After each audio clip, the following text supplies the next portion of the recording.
So I have to start with this thing that happened to me just the other night because it's pretty much the whole reason we're doing this deep dive. Oh, yeah. I woke up, it was maybe 3 in the morning, and my heart was just hammering, full-on panic, because I had just been falling. Ah, the falling dream. Not just falling, I mean, I was plummeting from a skyscraper. But here's the really weird part. For maybe 10 seconds after I opened my eyes, I didn't know where I was. My bedroom felt wrong. The reality bleed through. It was so strange.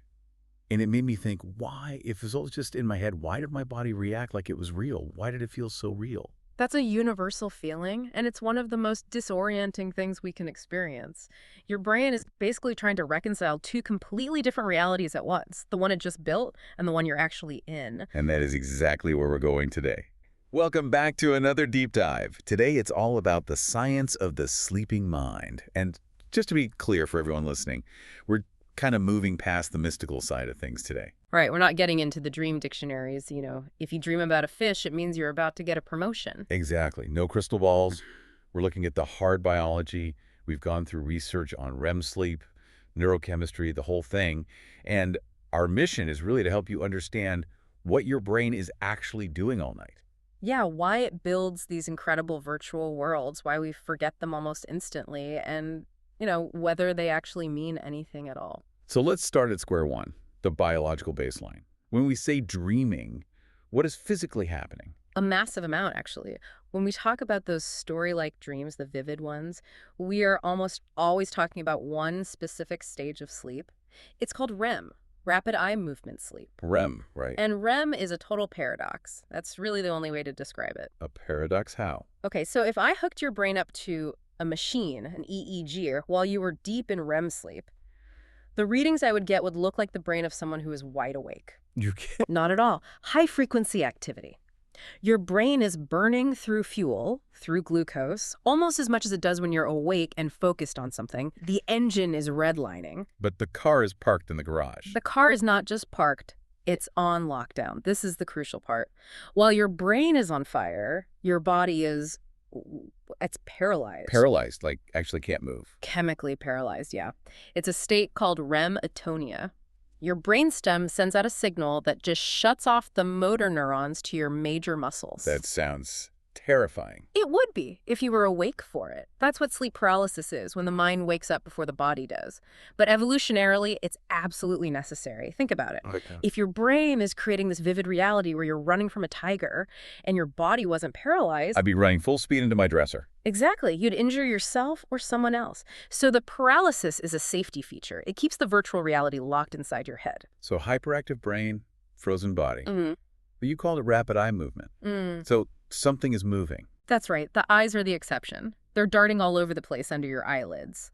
And for years, scientists thought it was just random, but newer research suggests they're actually scanning the dream world. No way. So if I dream I'm looking at something on my left, my actual eyes move left. The evidence points to yes. The tracking system is still online. That is just wild. Okay, so the brain is going to all this trouble. Why? Evolution hates wasting energy. This can't just be like a screensaver. That's the best argument against the idea that they're meaningless. It's just too expensive, biologically speaking. The consensus really points to two main jobs, what you could call filing and therapy. Filing and therapy. Okay, let's do filing first. Memory processing. Think about all the information you take in every day. I mean, everything. Faces, conversations, license plates. It's a fire hose of data. If your brain kept all of it, You'd crash. you'd crash. So during REM sleep, the brain gets to work sorting. It replays the day's events and decides, okay, this talk with my boss, important. Strengthen that connection. And the color of that car I passed, unimportant. Let's prune that one. It's physically changing the connection. Yes. It's called synaptic pruning. It literally weeds the garden, strengthening what matters and removing the noise. This explains why I can practice a song on the guitar all day and be terrible, then wake up the next morning and just be able to play it. Exactly. The consolidation, the real learning happened overnight. If you pull an all-nighter, you skip the save button. That is a huge lesson. But what about the therapy part? Emotional regulation? My dreams don't always feel very therapeutic. They're Sure. usually pretty stressful. And that stress is part of the therapy. This is all about neurochemistry. Okay. See, REM sleep is the only time in a 24-hour cycle that your brain is completely free of a specific chemical called noradrenaline. And that is, It's the anxiety molecule. It's your stress chemical. So for that period of time, your brain is in a chemically stress-free environment, a safe space. so what does it do there? It takes a stressful memory from the day a fight you had, a mistake at work, and it replays it. But it replays it in this calm, neurochemical bath. So it's trying to take the sting out of the memory. It's trying to separate the memory of the event from the intense, painful emotion tied to it. It's metabolizing the stress. It helps you wake up and remember what happened without feeling that same hot surge of anger or fear. The chaos has a purpose. And if you don't sleep enough, You don't process it. That's why sleep deprivation makes you so emotionally fragile. You have this backlog of unprocessed emotion just waiting to spill out. that makes so much sense. Okay, let's get to what I think is the most mind-bending part of this whole thing. The reality paradox. Right. Why does it all feel so real? Yes. Back to my falling dream. I'm safe in my bed. Why does it feel like I'm falling? Why don't I just go, oh, this is a dream? How do I accept that I'm suddenly back in college, but also at my current job? It comes down to which parts of the brain are on and which parts are off. It's not the whole brain waking up. It's very specific. So who's on the night shift? Well, in the on column, you have your visual cortex and your emotional centers, especially the amygdala, The fear center. the fear and emotion center, yeah. Yeah. And in dreams, it's on overdrive. We're talking up to 30% more active than when you are awake. Which is why the fear in a nightmare feels like actual life or death fear. The fear is 100% real, even if the monster isn't. But, and this is the key, while all that emotion is firing, one part of your brain is almost completely switched off, the dorsolateral prefrontal cortex. Which is my internal fact checker. Exactly. It's your CEO. It handles logic, reason, judgment. It's the part that would normally say, wait a second, pigs can't fly. So the emotional part is screaming, and the logic part is asleep on the couch. That's a perfect way to put it. We accept the nonsense because the part of our brain that recognizes nonsense is offline. You lose your judgment. I love this phrase from our research notes, the doubt switch. That's the core concept. Dreams feel real not because they look perfect, they're often blurry or strange, but because your ability to doubt is turned off. You believe it because you are biologically incapable of not believing it. Precisely. So where are the images coming from? If my eyes are closed, how am I seeing anything? This is the brain's internal VR system, and it's an amazing discovery. It turns out that your brain uses the exact same neural pathways to imagine seeing a coffee cup as it does to actually see one. So to my brain, there's no difference. Very little. In that moment, your brain skips getting the data from your eyes and just generates the image from memory. But to the rest of your brain, it's as real life. That is a chilling thought. So much of what we call reality is just an internal construction. Absolutely. And it's the same for our sense of time. Right. I've had dreams that felt like they lasted for days. Because time is a logical construct. Seconds, minutes, hours. Without the prefrontal cortex online, time becomes emotional. A scary moment can feel like it lasts an eternity. And what about that thing where you're suddenly in a new place? You're in your house, you turn around, now you're on a beach, and you just accept it. That's called false continuity. Your brain just edits out the travel time. It fills in the gap with a feeling of knowing. You don't question how you got to the beach. You just know you're there now. It's a seamless edit. Okay, so this all feels real. But does it mean anything? What do you say to the person who dreams of a snake and immediately looks up snake dream meaning? I'd say save your money on the dream dictionary. There are no universal symbols. So a snake doesn't mean betrayal for everyone. No. For you, a snake might mean betrayal or fear. For a biologist who studies snakes, it might mean fascination or work. The symbol is drawn from your own personal database of experiences. So they aren't meaningless, they're just personal. Exactly. They aren't prophecies, they're reflections. Psychological reflections of your fears, your hopes, your day-to-day life. Let's take the falling dream. You're saying it's not actually about a fear of heights. Rarely. It's usually tied to a feeling of losing control in your waking life. Your job, a relationship, your finances. Your brain takes that abstract feeling of losing your grip and translates it into the physical feeling of falling. It makes an abstract fear concrete. What about the exam dream? I still get that one. I haven't been in a classroom in over a decade. One of the most common stress dreams there is. It's about performance anxiety, a fear of being judged, of being unprepared.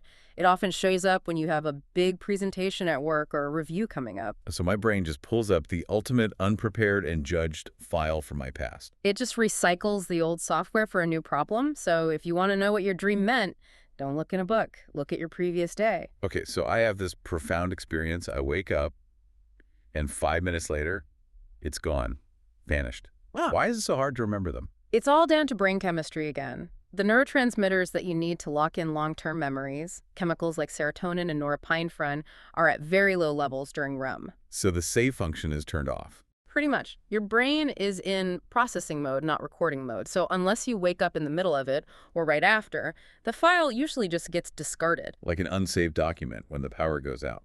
That's a perfect analogy. Waking up is like hitting save at the last second. And that's why writing it down immediately helps. You have a tiny window before your waking brain chemistry takes over and it all fades. Get a notepad for the bedside table. Got it. Okay, before we finish, let's touch on advanced dreaming. Lucid dreams. Lucid dreaming is incredible. It's simply the moment you realize you're dreaming while you're still in the dream. I think this happened to me once.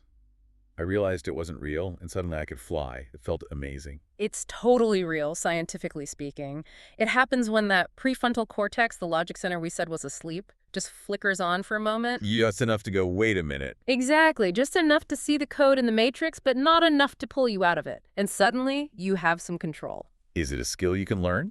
It is. People practice by doing reality checks during the day. Like, you'll stop and look closely at your hands a few times an hour. The idea is if you make it a habit, you'll eventually do it in a dream. And in the dream, your hands might look weird, and that triggers it. Your hand might have 7 fingers, and boom, you're lucid. So cool. But on the dark side, nightmares. If this is all supposed to be therapy, why does my brain decide to terrorize me? It feels like an attack, but it's more like the system getting overwhelmed. Yeah. Nightmares are usually the result of your brain overprocessing and intense emotion. Overprocessing. Yeah, think about the triggers. High stress, trauma, watching a scary movie right before bed. You give your brain this massive dose of fear to process. Sometimes it just can't handle it. The emotion is too strong. So the simulation kind of breaks. The safety features fail. Instead of reducing the fear, the simulation amplifies it. It's not a warning about the future, it's just a sign that your brain is struggling to process your current stress. That's a much less scary way to think about it. It's not a monster, it's just an overworked therapist. That's a great way to put it. So, to bring it all home, what's the Yeah. big takeaway? When we go to sleep tonight, what should we be thinking about? I think the biggest thing is to stop seeing sleep as this passive dead time. It's not. Your brain is working incredibly hard. It's organizing your mind. It's healing your emotional wounds. It's literally making you who you are. And the reason it all feels so real is just that the doubt switches off. You're feeling everything without the filter of logic. And that lets your brain do its most creative and important work. It's turning the chaos of your day into some kind of order. It's not shutting down for the night, it's clocking in for the most important shift. Absolutely. Well, before we let you go, here's one final thought to ponder. We learned that dreams feel real because the brain uses the same pathways to imagine something as it does to see something. The only real biological difference is that your prefrontal cortex, your doubt center, is active when you're awake. It really makes you question the nature of reality. It does. Because if the only thing separating a vivid dream from your waking life is that little doubt switch, it makes you wonder, how much of what we call reality is just a story we've all agreed not to doubt yet? A thought that might just keep you awake tonight. Or give you something interesting to dream about. Thanks for this deep dive. Sleep well.